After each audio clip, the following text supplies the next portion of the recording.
is an epidemic always a true epidemic?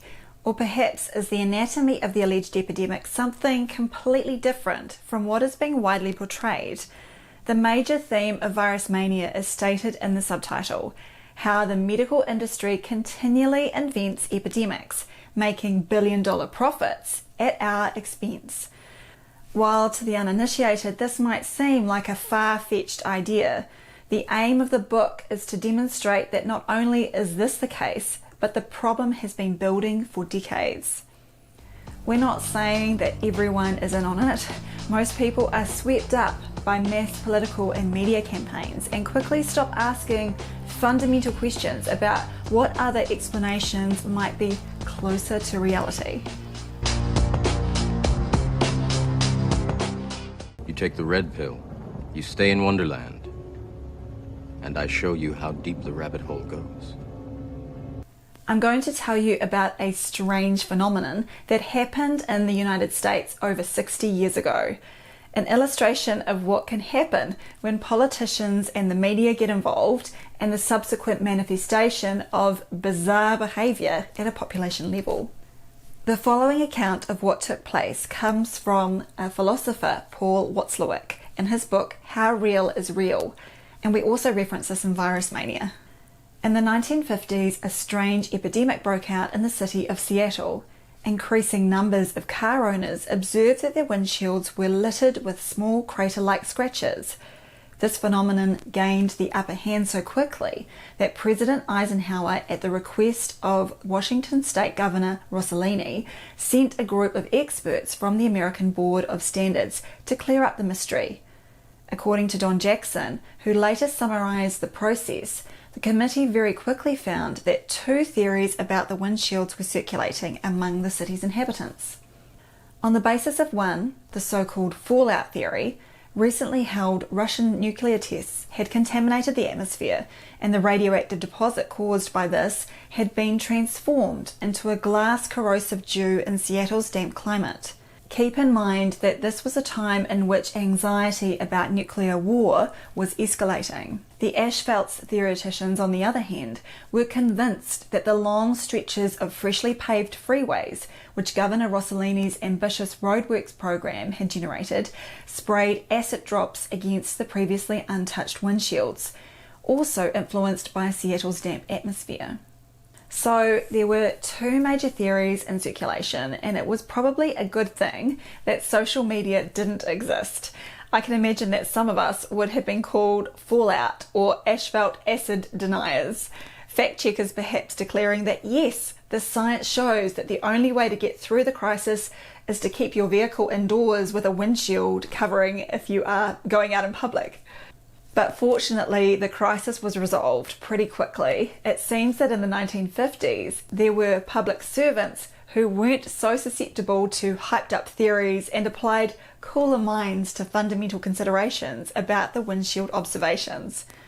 Watzlawick continues with the story stating that, rather than investigate either theory, the Bureau of Standards men, bless them, turned their attention to a more primary issue. They established the fact that there was no increase in windshield pitting in Seattle at all. In truth, rather, it had come to a mass phenomenon. When reports of crater-scarred windshields began accumulating, more drivers began investigating their cars. Most of them did this by leaning over the glass outside and checking them up close, instead of doing it from inside and looking through the windshield from the normal angle as usual. From this unusual perspective, pits were found which are usually there but unnoticed in a car that is being used. What had arisen in Seattle then was an epidemic not of damaged windscreens, but rather of windscreen viewing. This simple explanation, however, was so deflating that the whole episode went the way of many sensation-causing reports, which the mass media first dish up as sensations, but the mundane explanations of which are kept quiet, leading to the immortalization of a state of disinformation. Instead, only try to realize the truth. What truth? There is no spoon. Alright, that's one type of epidemic that ended up being completely false, but it only involved cars. So now let's fly a little closer to the sun. We'll jump forward to April 2006 when the following events unfolded in the Dartmouth-Hitchcock Medical Centre in New Hampshire. Dr. Brooke Herndon, a medical specialist of internal diseases, developed a non-stop cough for several weeks. Because relentless coughing can be a symptom of pertussis or whooping cough, an infectious diseases specialist speculated that it could be the start of an epidemic. Things looked like they took a bad turn when over the next few weeks, more and more healthcare workers started coughing. The hospital took drastic action and almost 1,000 staff were put off work. A new rapid test kit was rolled out and their worst fears were realised when 142 people, or around 15%, tested positive for pertussis. Thousands of people were given antibiotics and a vaccine was also rolled out. Vaccine you say? I'll come back to that one soon. There were huge disruptions to normal hospital services, including a loss of beds available for intensive care. However, it took a sudden U-turn when it became apparent by the end of the year that the whole thing was a false alarm. Not one case of pertussis was confirmed with the gold standard, formally identifying the bacteria Bordetella pertussis from a patient sample. Yes, this is a microbe you can isolate and characterise and then run valid experiments in the lab or perform clinical experiments with. Medical journalist Jenna Colata explains what happened in a 2007 piece in the New York Times. At Dartmouth, the decision was to use a test, PCR, for polymerase chain reaction. It is a molecular test that until recently was confined to molecular biology laboratories. The good old days when PCR was being used as it was designed to be. Colata continues, now as they look back on the episode, epidemiologists and infectious disease specialists say the problem was that they placed too much faith in a quick and highly sensitive molecular test that led them astray. Infectious disease experts say such tests are coming into increasing use and may be the only way to get a quick answer in diagnosing diseases like whooping cough, Legionnaires, bird flu, tuberculosis and SARS, and deciding whether an epidemic is underway. I'm trying to free your mind, Nia, but I can only show you the door. You're the one that has to walk through it. As Dr. Trish Pearl, epidemiologist at Johns Hopkins, has assessed, there is no good data on pseudo-epidemics caused by over-reliance on these molecular tests. She was quoted as saying, "It's a problem. We know it's a problem. My guess is that what happened at Dartmouth is going to become more common." I thought the New York Times article outlined the false epidemic really well and am grateful it has been documented, but was surprised at some of the conclusions in the latter part, which suggested to me that some valuable wisdom from the episode was entirely missed. The involvement of Dr. Katrina Kretzinger, a medical epidemiologist at the Federal Centers for Disease Control and Prevention, seemed to put a different spin on things. After assessing the situation, she proclaimed, "The issue was not that they overreacted or did anything inappropriate at all."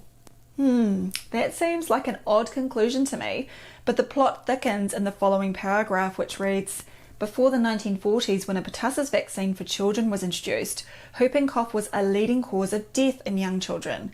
The vaccine led to an 80% drop in the disease's incidence, but did not completely eliminate it."